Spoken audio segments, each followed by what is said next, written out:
Coming up on the 1 minute mark until airtime on the LSU Sports Radio Network. Stand by for your 1 minute mark. Coming in 5, 4, 3, 2, 1. Mark, 1 minute till airtime on the LSU Sports Radio Network.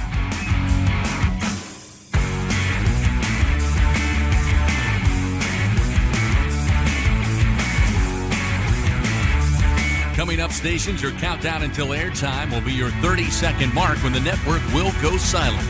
Stand by for your final 30-second mark until airtime. Coming in 5, 4, 3, 2, 1. Mark, 30 seconds until airtime on the LSU Sports Radio Network.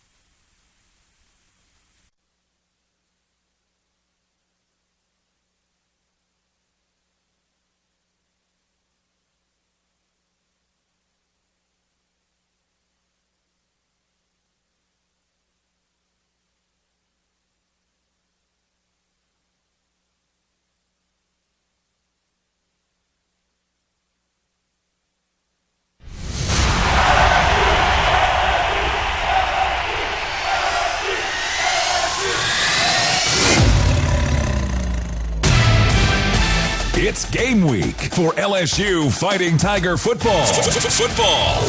This is the Brian Kelly Press Conference, presented by the Louisiana Farm Bureau Federation. The race for an SEC title starts this week. LSU hosting the Florida Gators on a Saturday night in Death Valley with kickoff at 6:30. You can tell by my voice I'm not happy with the performance, but it's a win. You know, the outcome in this instance was what we wanted. It's certainly not the way we wanted to get there, so we got a lot of work to do. Coming up, head coach Brian Kelly sets the tone for the Tigers this week and updates all things LSU football. But first, with a preview of this week's matchup from inside the Capital One studio at legendary Tiger Stadium, here are former Tiger Gordy Rush and the voice of your Fighting Tigers, Chris Blair. Good Monday morning, everybody. Welcome in. It's the Brian Kelly Press Conference as we get ready for another great weekend upcoming of college football with your LSU Fighting Tigers. As the big voice guy mentioned, it's the SEC opener. It'll be the Florida Gators and your Tigers around 6:44. Boot will meet ball inside Tiger Stadium in one of the most contentious rivalries, certainly over the last so many years in SEC play. Coming up at 12 noon, we'll head over to football operations. Coach Brian Kelly will address the media, talk about this past Saturday's win, 23-7 over Louisiana Tech, and again, talk about what's going to be worked on coming into this matchup with Florida. And Gordy Rush, again, 23-7, LSU off to a 2-0 start. Always great to say that. I know a lot of people, including Coach Kelly, maybe not pleased with the way that win came about. But he was quick to point out, as we just heard a moment ago in his post-game press conference, to say, hey, look, it's a win. We didn't like the way it looked, and that's not going to get wins against better competition. No disrespect to Louisiana Tech. So I imagine there's going to be a lot of hard work going on over at Football Ops this week. Your take now after several hours removed from what you saw on the sideline. Look, you knew that LSU was not going to be at the same intensity level that they were a week ago after that Clemson game. Heck, early sign of that should have been when Clemson fell behind Troy 16-0 and had to come roaring back to beat Troy at home 27-16. Just being a part of those epic games, it drains a little bit out of you. And keep in mind, LSU with the transfers that they have in, I think a lot of people learning to play together and going through the ups and downs of what is the college football schedule, in particular the SEC schedule, and these big emotional games. That being said, I thought the defense played lights out. They were fantastic. If you take the one blown coverage out, they were clean, and they throw a shutout holding Louisiana Tech to 154, 55 yards. The defense did their part. Offensively, you didn't see. I didn't think the offense was sharp. There were too many mistakes, again, lineups and 9 penalties. I think 7 of them on that side of the football, and they just weren't in sync. And give Louisiana Tech credit. They ran a defense that LSU did not see the week before against Clemson, and they don't see at practice, and it's really a rare defense. It's a 3-3-5. It's what, the air raid offensive coordinators always love that defense because it's one that brings a lot of pressure, and basically they want to do 2 things. You're going to score quickly, right, or we're going to turn you over, but we want you to play our pace of ball. And, of course, that didn't happen for Louisiana Tech, but that 3-3-5 gave LSU's offense some problems. Yeah, it really did, and Coach Kelly talked about that. I'm sure he'll either be asked about it or mention it again. It almost seemed like Louisiana Tech, maybe the opposite mindset that we think of in these type of matchups, where both offensively and defensively, you don't want to do anything to get yourself beat. Right. Offensively, you kind of want to take the air out of the ball, let that clock run. At times, Louisiana Tech lining up, trying to get that tempo going. And then defensively, they were pretty aggressive all night. I mean, they were throwing pressure at Garrett almost the entire game. So it was almost as if Coach Cumbie was like, yeah, I know that's kind of the textbook of how to approach this, but let's just do what we do in preparation for games coming up in Conference USA. That's a great point, Chris. And Louisiana Tech ran, I thought, what was going to be their normal scheme. They mixed some pressure packages and some creative fronts up there, and then they played some shell behind it. And downs in which there were throwing downs, they did a nice job with some double zones and doing a nice job of some coverages against this very talented LSU wide receiver room. So, again, credit to Louisiana Tech. And these situations, Louisiana Tech's a D1 football program, and Sonny Cumbie's been up there a couple of years, and he's trying to get that thing going. They were going to come give LSU their best shot, and that's certainly what they did on Saturday. Let's talk about the offense a little bit, because I think you assessed it perfectly in the sense that there were some big plays. It looked like, this might be the shot in the arm they needed, but it was kind of clunky overall. You'd have maybe a step forward and then 2 steps back, whether it be penalties, which LSU had more than their fair share. Louisiana Tech did as well, I might add. But 128 yards on the ground, on its face, you're like, 128 yards. I guess when you dig deep and you realize that 91 of those came on 2 plays, Harlan Berry and Xavion Thomas, maybe that's a little concerning. You got an up-close look in 2 games now with this revamped offensive line. Again, it looked like Garrett at times was forced out of the pocket, not a lot of opportunity to let those routes develop. We didn't see maybe as many deep shots, certainly more so than we saw in week number 1. And Louisiana Tech kind of made it look less impressive because of the pass interference calls. But your thoughts on the offensive line to run the football and to give Garrett the opportunity, because he's great when he sprints out, and there's plenty of plays that are designed to do that. I just don't know that we've seen enough of him being able to drop back 5 steps, scan the field, give his receivers time to get that big one over the top. Yeah, different from a week ago at Clemson when the ball came out quickly. They held the ball a little bit longer. And, again, Louisiana Tech in those situations played some double coverage. And there were times that Garrett couldn't find someone open, and there were times that the wide receivers didn't drop the football. Louisiana Tech made some good plays back there in the secondary. It's a little bit of everything, right? It just wasn't a sharp performance. I think probably, most concerning when you look at the film, I thought there were too many times the offensive line had even numbers. So 6 defenders against 5 offensive linemen and a tight end, and LSU wasn't able to have success in the run game. We knew Braylon Moore went out early with an injury, and I'm sure Coach will talk about that in this press conference. And DJ Chester came in, and actually, according to PFF, he was the highest rated offensive lineman in the group. But I think it's one of those things that if you just have one guy with a miscue that can, lead to a tackle or not a successful running play, and that's what it was. And again, it wasn't a sharp performance, and you're going to have to be better against a good Florida team. And we'll talk about the Gators, and obviously they've got a lot to prove after last week. No doubt about it. And as we said from the very opening, a win is a win, and the Tigers are 2-0, so everybody is pleased about that. And I think you're going to get a good litmus test. I know that's an overused phrase, but I think so against the Florida team, because you got a team who didn't come away with a blowout win. In fact, they ended up in a heartbreaking loss at home to an in-state school.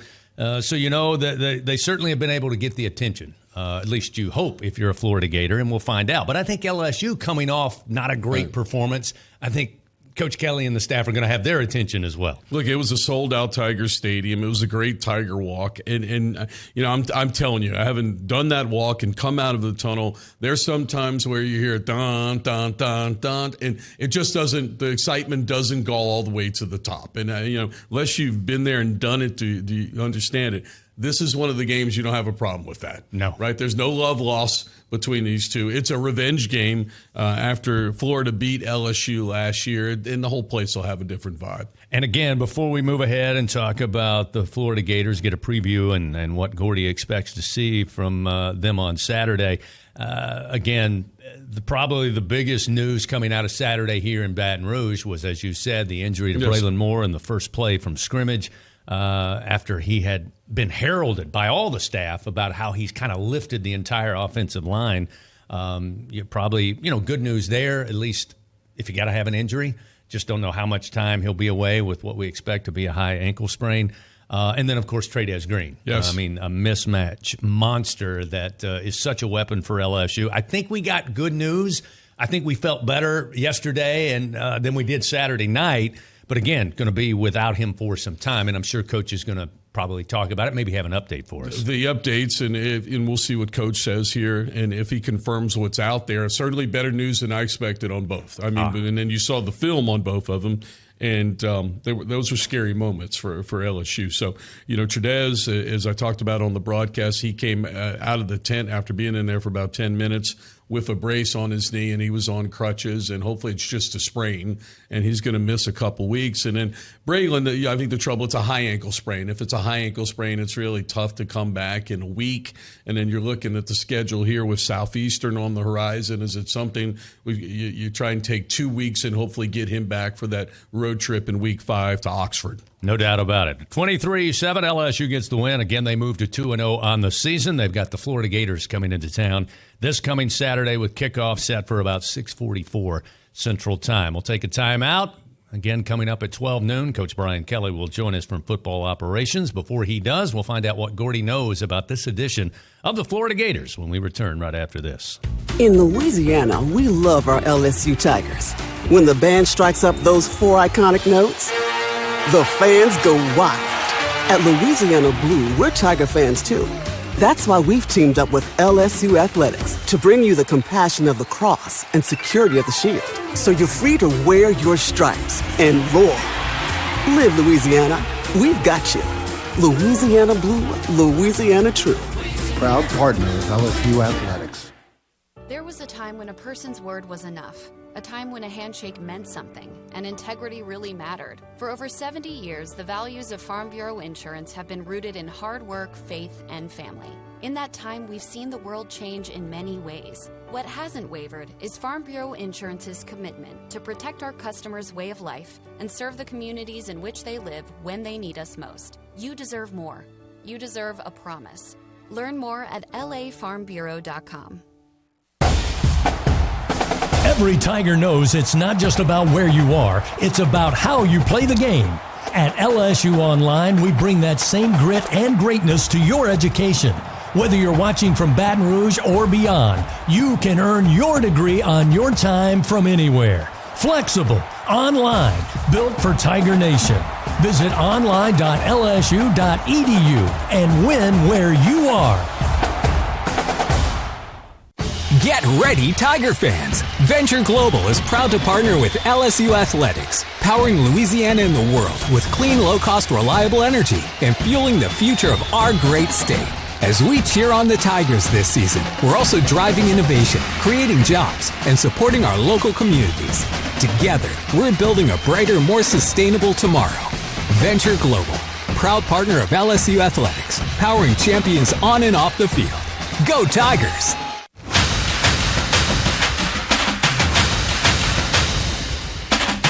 Coming up, Coach Kelly addresses the media on this week's preparation.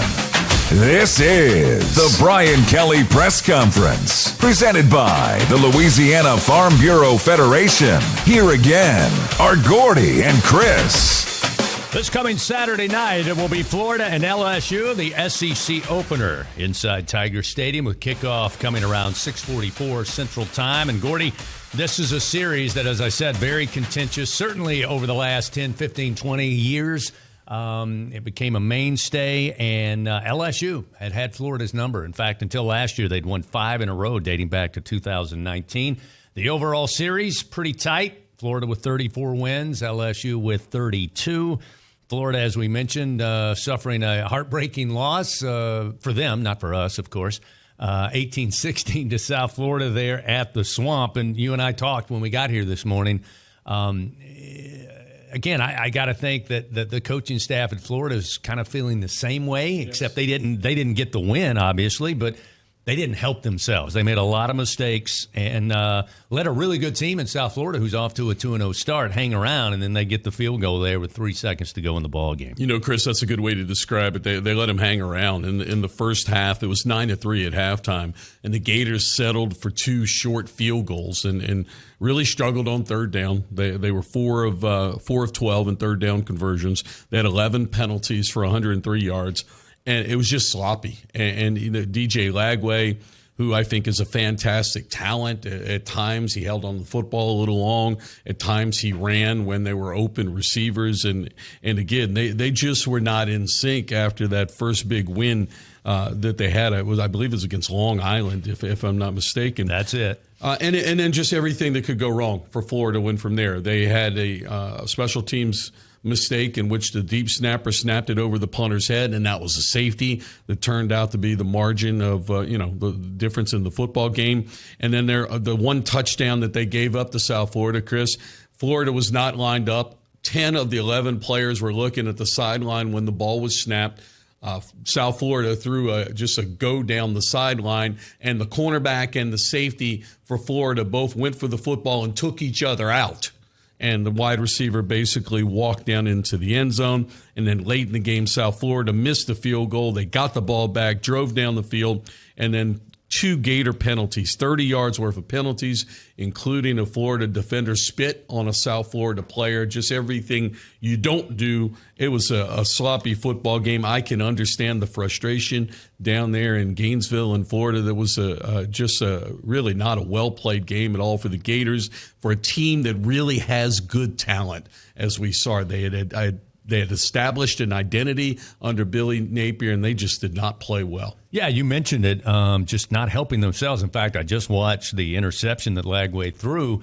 It looked like a designed sprint out. I mean, he had no pressure. He took the snap out of the shotgun, kind of slowly went to his right, but instead of getting set, he kind of threw it awkwardly as if there was pressure there, overthrew it. South Florida gets the big INT, and that's one of those plays, I'm sure, when they watch it this week, they're going to be like, you had time to get set. You had time to hit your guy. It was just not a very good throw, but it all started, I think, with a bad decision. Yeah, and it just wasn't a sharp game. All of those stats really don't play it out. He was 23 of 33 for 222 yards. Their 1-2 punch of Lagway and Jane Baugh, who we saw last year. He's an outstanding. He was a freshman running back a year ago. He's a sophomore now. 18 carries for 96 yards. He's a big back. They're physical up front. They held the ball for 10, 11 minutes more than South Florida. Again, on third down, they couldn't convert. They settled for field goals, and they continued to shoot themselves in the foot. Well, we just got a little update. Coach Napier, I believe, had his press conference earlier today, and one of their pieces, unfortunately, not going to be able to go on Saturday, at least according to the coach, and that's linebacker number 11, L.J. McCray. Apparently broke his foot, and he will be out. And then, of course, there's the whole spitting incident and possible suspension or – I think he was a little coy on exactly what they're going to do as far as that player is concerned. But we'll see, because I think the public pressure, or at least the pressure around college football, probably going to lead them to have some type of consequence. Yeah, and, it's unfortunate, but especially when you look at Florida, and unfortunately for the Gators, they're one of those teams that drew schedule impossible. I put Florida and Oklahoma, I thought got the hardest of the SEC draws, not to slight LSU. They certainly have a very difficult schedule, but Florida comes to LSU. Then they go to Miami next week, which is their choice, right? South Florida and Miami were 2 of the non-conference games that they scheduled, along with Florida State. You're not doing yourself too many favors when you do that. But after that, they'll get Texas in Gainesville. They go to College Station to play Texas A&M. Then they get Mississippi State, who looks much improved. And then you play Georgia and, oh, by the way, Tennessee and Florida State. I mean, this is murderer's row. So the dangerous part about that for LSU, if I'm Billy Napier and I'm in that locker room, it's now or never. Right? Either the switch goes on right now or this thing can snowball on you. And you saw last year, Florida got out to a rough start and they got hot, and it started with that LSU game.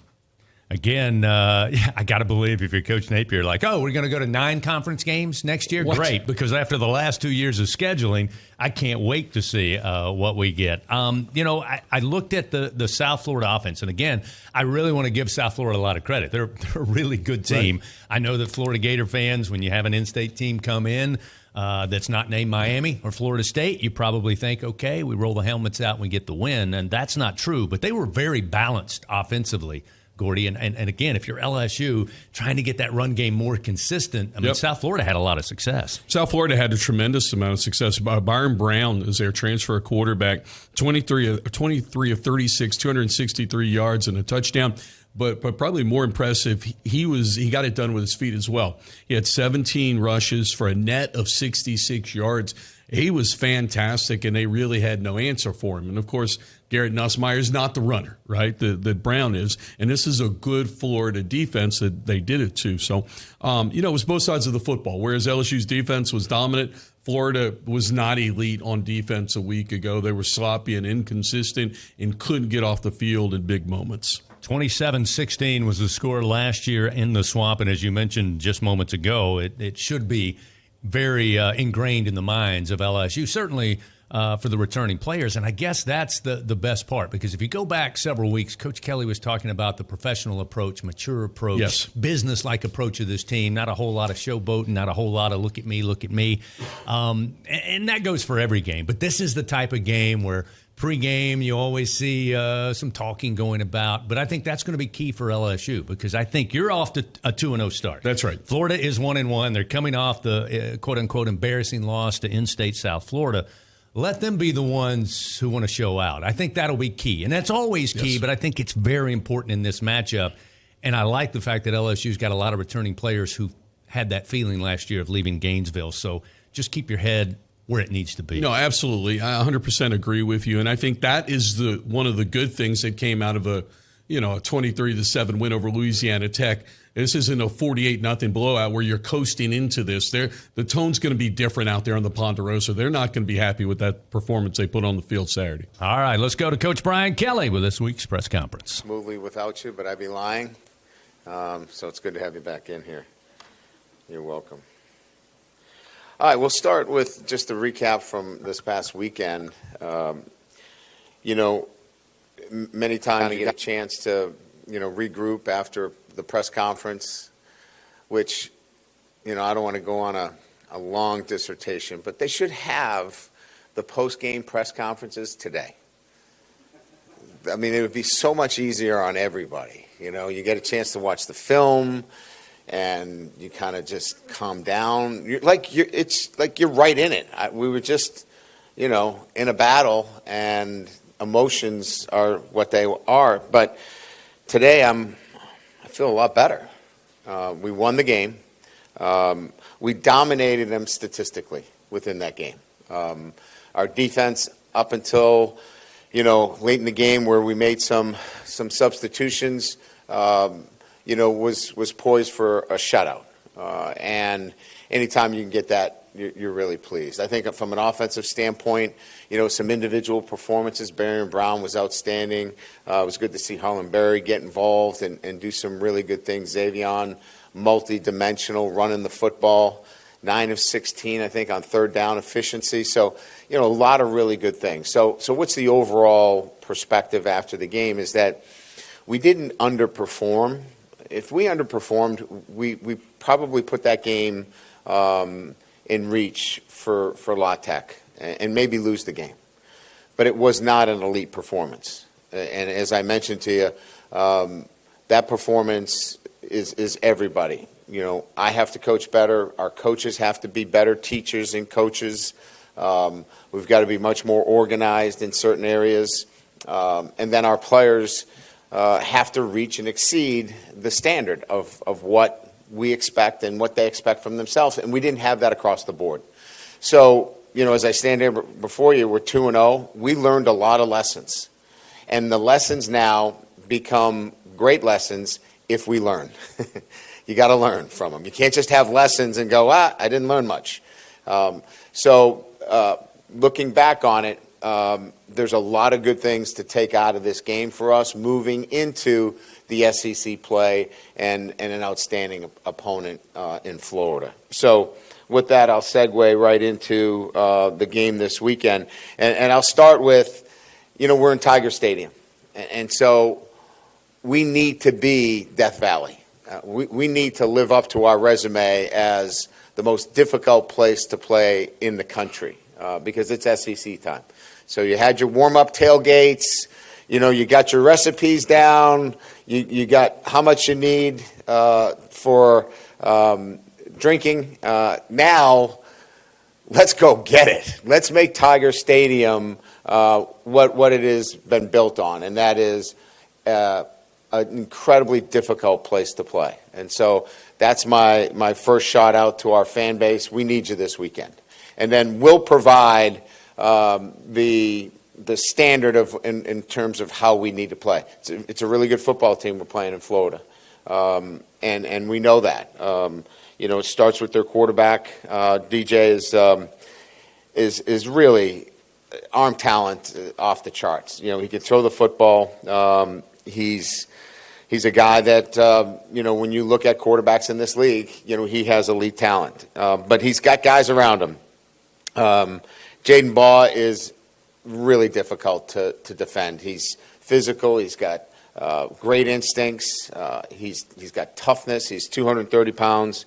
And now you complement him with the freshman, Vernell Brown, who is an electric receiver and probably one of the more consistent guys on their team is, Eugene Wilson at the slot. I mean, they have a nice balance of running the football and certainly the quarterback position and some skill guys on the offensive side of the ball. So I love the center Slaughter.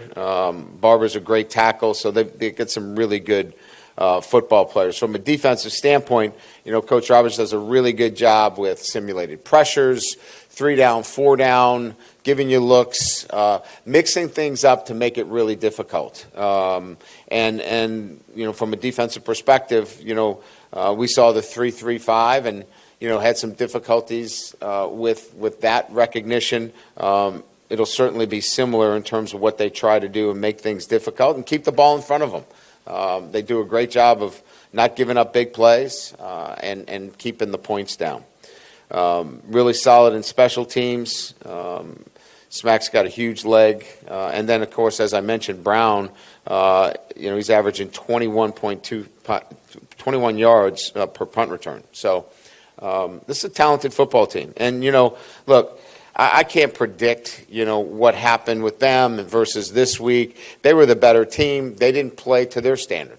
So they're going to play to their standard this week, and we know that. Playing Florida is always a big game on everybody's schedule. We'll just need to worry about ourselves and play to our standard. So with that, we'll open up to questions. Hey, Brian. Yeah.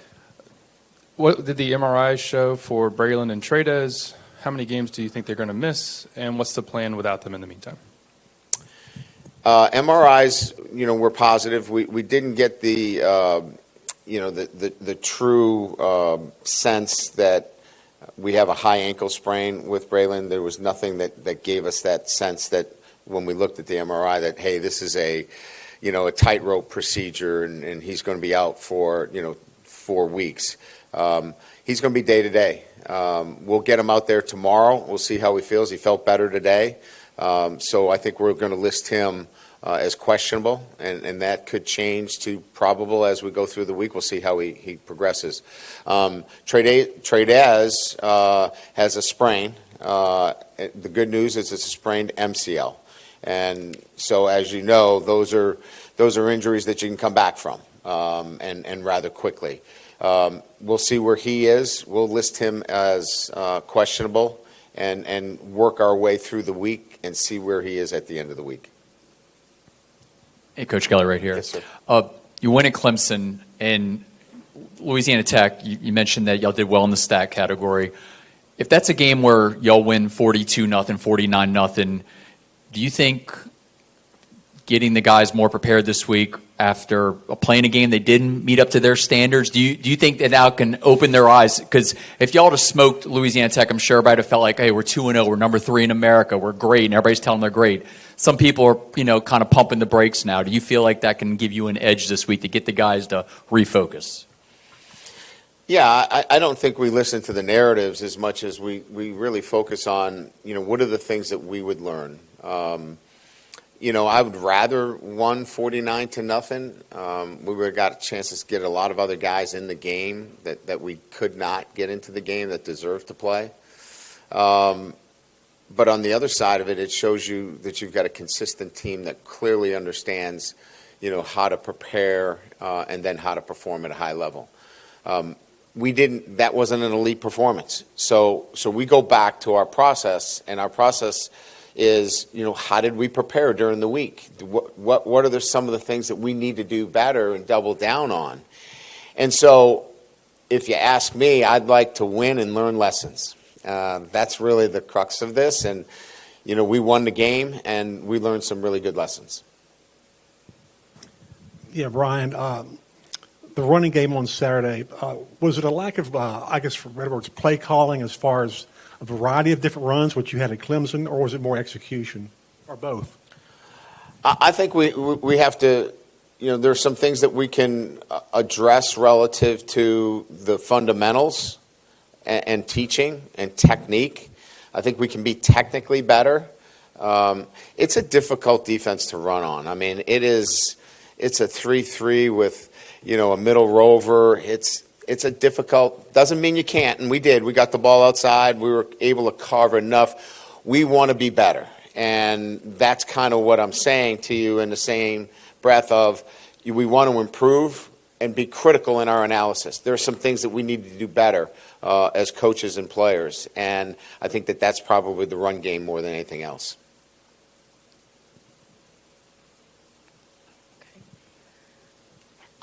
With Trey'Dez Green being out, how critical do you think? He's not out. Questionable, sorry. Okay, there you go. With Trey'Dez Green being questionable, how important do you think it will be for Chris Hilton to step up against Florida's secondary? Yeah, I mean, Chris is an important part, right? I mean, but, they play different positions. We need, Bauer Sharp is going to have to play. We hope that Trey'Dez plays. We're not sure yet. We'll let the week kind of dictate that. But we're better positioned. Donovan Green is an experienced player that can step in and give us the things that we need. And look, I mean, I think at the end of the day, we all know it's not one player. Would we like him there? Yeah, we hope he's playing on Saturday. But if he's not, we'll be prepared to make adjustments. Brian, not to suggest you should have approached it differently, but do you think all the emphasis on beating Clemson, I mean, months of it, do you think that led to something of a letdown in intensity or focus for the game last week? And I'm honest with you, right? I'll tell you what I see. Our effort was really good. Our pregame was really good. We weren't flat, lacking emotion. You worry about that sometimes with what you just said, is that did you get too high for one and then dip down? Ours was really much more about the details. Our focus was not great from everybody. There were some that had great focus, but we need that from everybody. And our attention to detail. So our traits were a little off. And when our traits are off a little bit, I go back to looking at, did we prepare as well this week, right, in that sense? And we're going to talk about it. And the preparation needs to be elite each and every week. It was elite against Clemson. We're going to ask that question to our team. Was our preparation elite? And I think we're going to find out that for some it was, and for others we need to do better. And that's going back to, I want to learn lessons and win at the same time. But I really like the energy we played with, the want to and the care, and not looking at La Tech and saying, well, this isn't Clemson. I didn't feel that at all. What I felt was lack of attention to detail in some areas. Look, we had a penalty. I'll give you an example. We're kicking off at the 50-yard line. Now, if you kick that thing out of bounds, it's a 30-yard penalty. They start on the 20, right? Or they tell you to back up 5, and then we kick it out of the end zone. That is a play we've gone over and over and over and over for tactical advantage, and we line drive it into the front line guy. Unacceptable. So we had things like that occur that is attention to detail and being on top of your work. And so if I felt like we were flat and unemotional and didn't play with a desire that we need to, I'd be a lot more worried going into this game. Coach, last year in Gainesville, they really got after Nussmeier, their defensive line and so forth. What do they have back? What challenges are there? And if I could, does last year's game play any part of motivation or preparation for this week? Yeah, it's a different team, different players. Yeah, I thought they did a really good job. I mean, their simulated pressures are really good. They had, a couple of big guys up front that we struggled a little bit with, but that's the SEC. Like, everybody's going to have really good players, and it really comes down to your focus and execution more than what Florida. And we respect the players that they have. Last year, we didn't convert. We didn't cash in when we got into opportunities to put touchdowns on the board. We field goal, we settled for field goals. So we have to score touchdowns. That was the case this weekend too, right? I mean, we get all the way down there on a drive, we're kicking field goals. We need to convert when we get into that tough territory. I guess just looking back at the film, just having more sense of what you saw Garrett do in that game, just what were some of your overall takeaways and just some of the conversations maybe you guys have had the last 24 hours? He did some really good things. Look, his standard is so high. I mean, I think he's going to be in Mount Rushmore in about a month. I mean, it's crazy, the expectations. And he's still a college player that is working to get better. So there's some things that he would like to do better. And I think, he would tell you that, he learned a lot from last week. And that's great. That's all you want. At the end of the day, I want to see our guys go, I learned some things here that are going to help me be a better quarterback. And we'll ask all of our players, including Garrett, to think that way. I got two, if I can. How did DJ do being back in the driver's seat? And then you referenced the coaching and the preparation enough that makes me wonder, are you speaking game week or in-game kind of recognition and reacting? DJ Chester starting at center if he has to start. We're very comfortable with him. I thought he did a nice job. 3 downs hard because you got somebody on your nose, right on top of you, and you're snapping the ball in shotgun situations. That's look, to have a guy like him is invaluable, right? I mean, he didn't take a ton of snaps the last couple of weeks at center. We had him out at left tackle. He's played guard. He's so valuable, and he went in there and he did a heck of a job. When I talk about coaching's 24/7. It's the relationships you have with your players. It's being able to have conversations with them on Mondays about, how they prepare during the week. Yeah, there are some adjustments that you make. I think I've said this before. I think that's a little bit overrated. I think it's the work and the relationships you have with your players during the week that really make a big difference. Yeah, Brian, what are some of the consistent traits this defense has that transfer from game to game that maybe your past defenses didn't have here? Well, I think it starts at the back end of the defense. Coverage ability, tackling. We've been really good tacklers. So I think that stands out right away as the ability to cover down, contested throws, tackling in the back end of the defense. Those things start to really show themselves. And then I think the front seven plays well together. It's well synced. In other words, Perk had that big sack early on. Jack's heading up the field, pulls the tackle, we wrap him underneath. They're just working well together. So I think that just having a second year in the scheme and everybody feeling comfortable with Blake's scheme up front, and then the coverage ability and tackling ability on the back end would be probably the two things that I would highlight. Coach, you've had just 3 plays in the passing game of 20 yards or more. It's the last ranks last in the SEC. Why hasn't the offense been able to generate more explosive? We haven't played an SEC game. How do we rank last in the SEC? Very fair. We'll play Florida, and then we'll tell you whether we're last. Perfect. But why has the You guys can spin anything. I thought I was the guy that was supposed to spin it. You guys are supposed to ask more pertinent questions. Go ahead. Better question. Why hasn't the offense been able to generate more explosive plays so far before SEC play?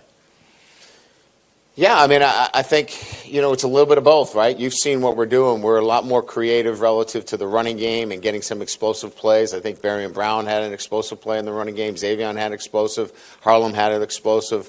I think those explosive plays maybe went to the receivers last year, and you're seeing more explosive plays in the run game. We need to score more points. And I think really the issue for me more than anything else is converting in those tough territory areas and scoring touchdowns instead of field goals. I like the balance now that we have explosive receivers that can catch it, but we also can run the ball and get some explosive. We really struggled with that last year. And so where I'll really be interested in see where this thing falls is our conversion rate in the red zone. That's really where I'm focused right now, is converting in the red zone and scoring touchdowns instead of field goals.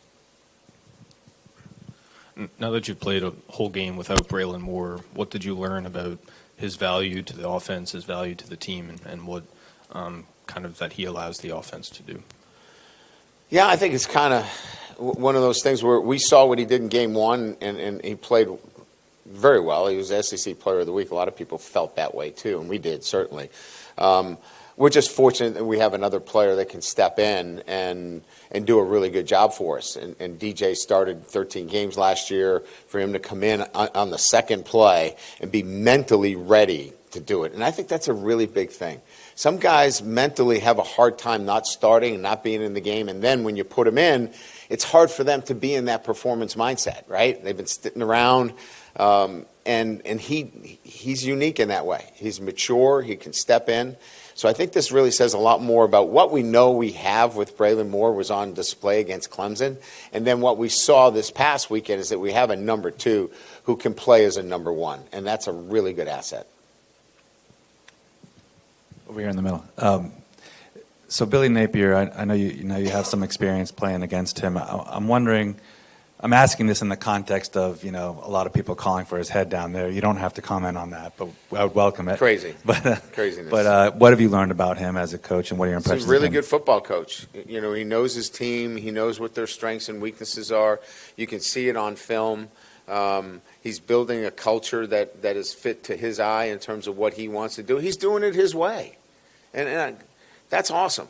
I think that, look, I came in here, right, and Ed was here. And he won a national championship, right? But he did it his way, right? It was his way, and that's fine. I mean, there's nothing wrong with that. That's the way they wanted to make a change. I do it my way. It takes time to put in your philosophy and the way you like to do things. I do them a lot different than Ed does. But he still won, right? They asked for a change. I came. It takes time to make that change. And it's the same thing with Billy. Billy's come in after 2 or 3 other head coaches that changed the way the other coaches did it. And now he's starting to stabilize that program. So people talk about whatever they want. It's crazy. It takes you what it takes. And he'll get that thing where he wants it. I think he's got it right now. They beat us last year. Again, we need to worry about us, and that's what we do. I worry about what we do on a day-to-day basis and make sure we're prepared to be our best on Saturday. Was that considered a rant? Close? It was borderline rant? No, I can't do that anymore. They make memes of that. I did the fake. It was a fake. Or a comedy hour, if you want that. I don't know where to go from all there. Did Harlem Berry earn more touches moving forward after how you played? He required a conversation because, look, running the football is so much more about next level and making people miss. He did a great job. He made a couple guys miss, extended a play. We knew he was talented, right? I mean, this is much more about catching up to the system that we run, right? Protections out of the backfield, right reads, those things. but it required a conversation that this is a guy that we've got to keep an eye on. Speaking of conversations, we've seen 2 penalties, one in the NFL and one in college this weekend, personal fouls that maybe changed the course of games. Do you take this moment to speak to your team about the impact that one play could have using these examples? Well, we don't talk about specifically spitting at somebody because that's that's not even an issue that I would broach, because it just, that's not the kind of guy we want you to be, right? But we do talk about emotional control. We talk about emotional stability, being in the moment, making sure that the moment's not too big for you. And if you have to resort to something like that, then you're not in control of your emotions. And if you're not in control of your emotions, you could hurt your team, you could hurt yourself, and you could find yourself in a position where you're suspended and your team loses a game. So we can only put guys on the field that can control their emotions and are stable and mature and can do the right things in the big moments, because this is LSU. Every moment's a big moment. And so we evaluate it from that perspective. And you get an opportunity in practice to see what happens. Are you a guy that takes your helmet off and wants to get into a fight right away? Or can you go compete hard every single play and come back to the next play and not let something like that get you out of your emotional zone? Good? All right. Thank you.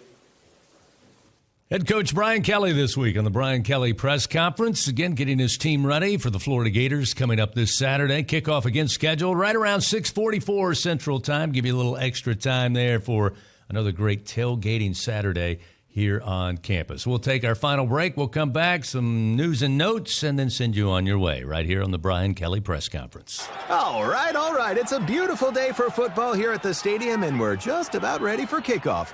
Score 0-0. And suddenly, I'm in the mood for a Coke Zero Sugar. Real Coke taste, zero sugar. Now that's a winning combo. Yeah, crisp, refreshing. That hits the spot. When it comes to great taste, Coke Zero Sugar's always on the scoreboard.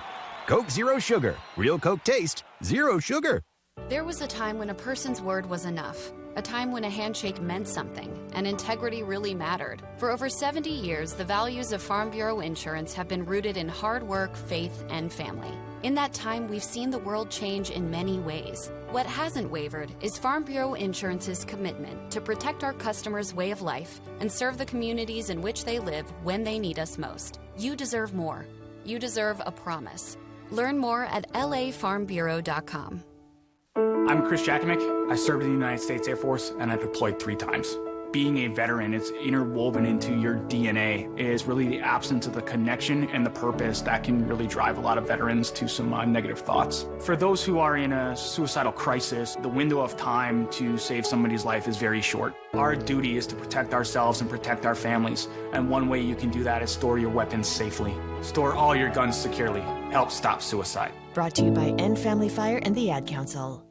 LSU Tiger fans are gearing up with real Tigers apparel and merchandise from the official online store at lsushop.net. Get jerseys, sideline gear, polos, t-shirts, hats, official team merchandise from Nike, accessories, and much more. Over 3,600 products, all shipped right to your door. Head to the place real Tiger fans go for the selection only real Tiger fans get at lsushop.net. That's a wrap on this week's Brian Kelly press conference, presented by the Louisiana Farm Bureau Federation. For last-minute news and notes, once again, here is Chris Blair. LSU hosting Florida, the SEC opener coming up this Saturday on a Saturday night in Death Valley. 6:44 will be the kickoff time. Looking forward to another great weekend here on LSU's campus. Well, from Coach Brian Kelly today, I think it was pretty clear there were some positives to build on, but certainly more attention to detail and a little better focus, and that certainly will be needed not only this week, but for the rest of the year. Good news, Braylon Moore and Trades Green, the injury update much better than maybe we all thought at the end of the game on Saturday night, so they'll keep an eye on both Braylon and Trades this week, and we'll wait and see on Saturday. As we say in our business, stay tuned to see whether or not and how soon they get back on the field. Well, coming up this Thursday, of course, we'll have the Brian Kelly Show after pretty much a full week of practice. We'll get the latest from the head coach live from TJ Ribs, 7 o'clock on Thursday. Hope to see you there. If you can't make it, you can tune in all around the state on our great network of stations and, of course, streaming for free online on the LSU Sports mobile app and at lsusports.net. Coming up on Saturday, 4:30 from the Bud Light Fan Zone, Hunt Palmer, Marlon Favorite, Brandon Taylor. They'll get our broadcast day started at 4:30 with LSU Game Day. And then Jacob Hester and Gordy Rush will join me inside legendary Tiger Stadium for kickoff, LSU and Florida, to start SEC play at 6:44. And quickly before I go, LSU, we are 34-31. Florida with a 34-31 advantage technically, even though on the field it's 34-34-3. So I stand corrected from earlier.